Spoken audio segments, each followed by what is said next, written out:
منچن آباد سے بھائی عبدالحق صاحب نے سوال پوچھا ہے۔ لکھتے ہیں مفتی صاحب ہمارا سوال یہ ہے کہ بیعت کرنے اور بیعت ہونے کی شرعی حیثیت کیا ہے؟ ہمارے علاقہ میں مشہور ہے کہ جس کا کوئی پیر نہ ہو اس کا پیر شیطان ہوتا ہے، اور دوسری بات یہ بھی عوام میں مشہور ہے کہ قیامت کے دن اپنے پیر کا پہلو پکڑ کر پل صراط سے گزرنا پڑے گا، اور جس کا کوئی پیر نہ ہوا وہ پل صراط سے نہیں گزر پائے گا، جس سے معلوم ہوتا ہے کہ پیر پکڑنا نجات کے لیے از حد ضروری ہے۔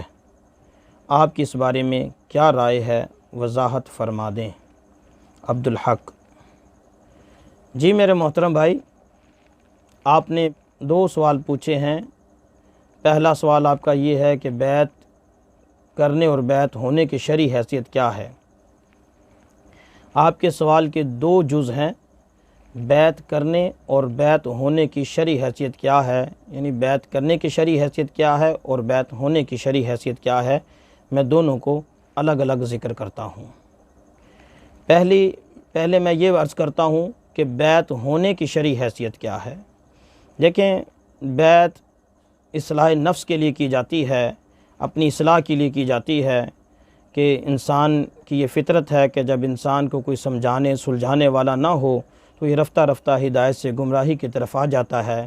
اس لیے اس کی ہدایت پر رہنے کے لیے کچھ انتظامات ہونے چاہیے۔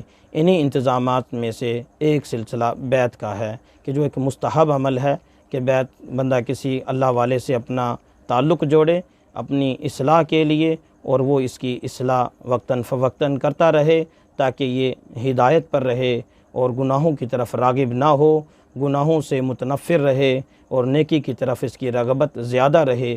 یہ بیعت کا مقصد ہے، اصلاح نفس ہے، کہ اپنی اصلاح کرنے کہ برائیوں سے بچ کر نیکیوں کی طرف جانے کی رغبت زیادہ رہے۔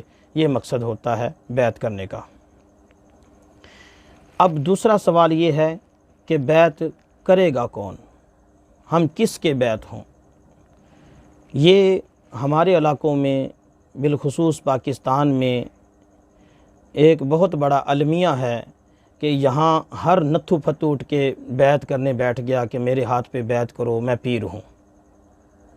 حالانکہ یہ خود ایک مضحکہ خیز بات تھی کہ میں خود اٹھ کر میں مولوی ظفر کہتا ہوں کہ لوگوں کو کہتا ہوں میرے ہاتھ پہ بیعت کرو، میری اپنی اصلاح نہیں ہوئی، میں لوگوں کی کیا اصلاح کروں گا؟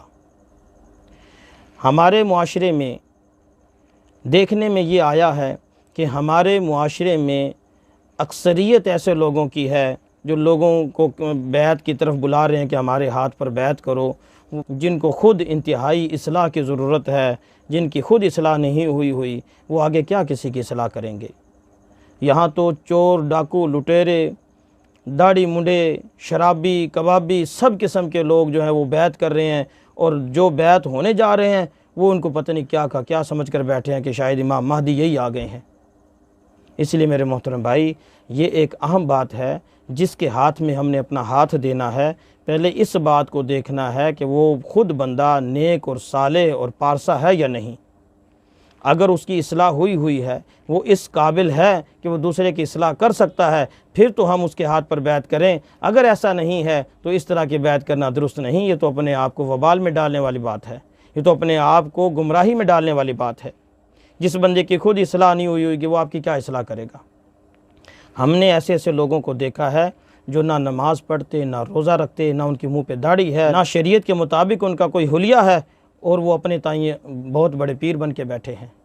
نہیں میرے محترم بھائی، پیر بننے کے قابل وہ شخص ہے جس کی اصلاح ہوئی ہو اور وہ پھر اصلاح کر سکے، نیک اور پارسا شخص ہو۔ یہ نہیں کہ پیر صاحب تھے جی، وہ پیر صاحب الاٹمنٹ کر گئے کہ بیٹا بھی پیر بن گیا، پھر بیٹا آگے الاٹمنٹ کر گیا کہ میرا بیٹا بھی پیر ہے، ایسے پیروں کا سلسلہ ہی چل پڑا، الاٹمنٹ چل پڑی۔ ایسے پیر نہیں بنا جاتا۔ پیری کے لیے، پیر بننے کے لیے ریاضت کرنی پڑتی ہے، اپنے آپ کو گناہوں سے بچانا پڑتا ہے، نیک اعمال پر لگانا پڑتا ہے۔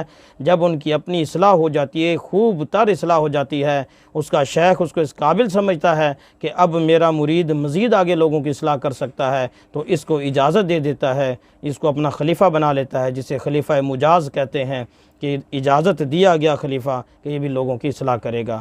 اگر کوئی ایسا شخص ہے تو اس کے ہاتھ پہ بیعت کرنا بڑا ہی اچھا ہے، مستحسن ہے کہ اس سے بندہ گناہوں سے بچنے کی توفیق ملتی ہے، نیکی کی طرف راغب ہونے کی توفیق ملتی ہے، اپنی اصلاح کے اسباب پیدا کرنے کی راہیں ہموار ہو جاتی ہیں۔ اس لیے اگر کوئی بندہ ایسے شخص کے ہاتھ پہ بیعت کرے تو بہت ہی مستحسن ہے۔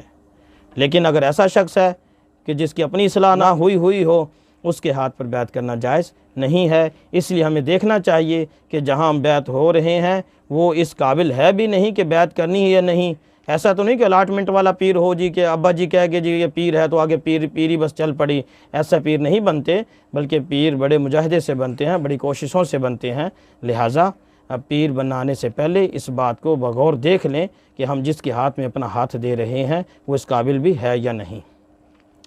آپ کا اگلا سوال یہ تھا کہ پل صراط سے پیر صاحب کا پہلو پکڑ کر ہم آگے جائیں گے تو میرے محترم بھائی یہ وہ تو ایسے نفسا نفسی کا عالم ہوگا، کون کسی کا پلو یہ پتہ ہے کہ ہمارا پیر بھی گزر پائے گا یا نہیں گزر پائے گا؟